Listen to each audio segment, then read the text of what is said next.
In the heart of the old city, through the narrow alleys scented with history and spices, there lies a square that never sleeps, a square unlike any other place in the world.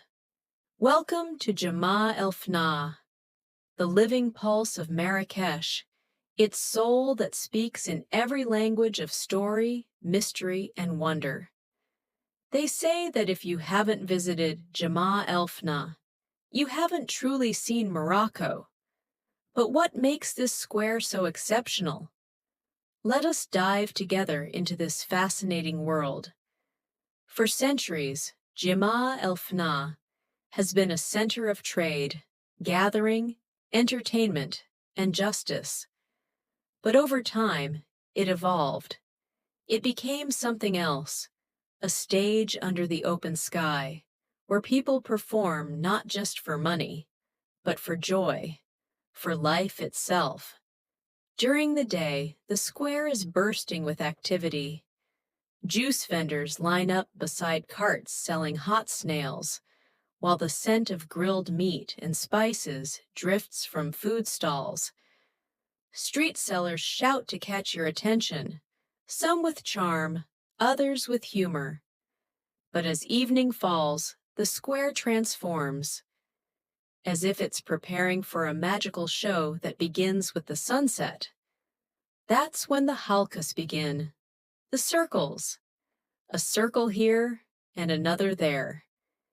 Each one holds a story, and every story opens a different world. In one corner, you'll find the storyteller, the old man seated on a small rug, surrounded by children and adults alike, all listening as if enchanted by his words.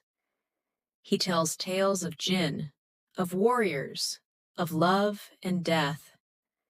His voice rises and falls like a musical instrument that knows how to touch the heart. Just a few steps away, a group of snake charmers gather a crowd. A cobra sways to the rhythm of a flute, and the charmer doesn't blink, as if he's connected to the serpent by some invisible thread. A scene that stirs something ancient and mysterious inside. And then, there are the healers and so-called sorcerers, showcasing their charms, talismans, and mystical cures. They claim to change fate, break curses, or bring back lost lovers. Do people believe them? Perhaps. Or perhaps it's just curiosity that keeps their circle full. Don't forget the jokers, the acrobats, the traditional dancers, and musicians playing unique instruments, the gwembri, krekeb, and frame drums. Each performer creates their own stage, and the audience forms a circle, naturally, spontaneously, becoming part of the performance. They laugh, cheer, sometimes toss coins before drifting to the next halka. In Jamaa el-Fnaa, there are no schedules, no stages, no rehearsals. Everything is alive, vibrant, and real. But the square isn't just about entertainment. It's also a place for folk medicine. You'll find those who read palms, those who sell herbs, and those who claim to heal infertility, lift curses, or summon love. Whether you believe or not, they are part of the square's soul, part of its raw and layered identity.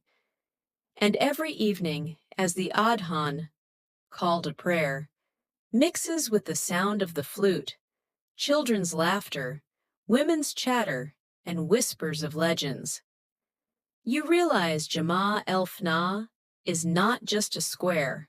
It's a living being that breathes, speaks, laughs, and maybe, just maybe, weeps.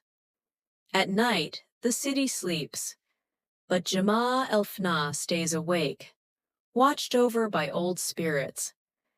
The spirits of storytellers, musicians, and everyday people who passed through and left pieces of their souls behind in its glowing chaos. Jamaa el-Fnaa is not just a destination. It's a theater without walls, an open book from 1001 Nights, a window into the heart of Marrakech. If you ever visit Morocco, let this be your first stop. And if you see it at night, be careful. One of the stories may take you in and never return you quite the same.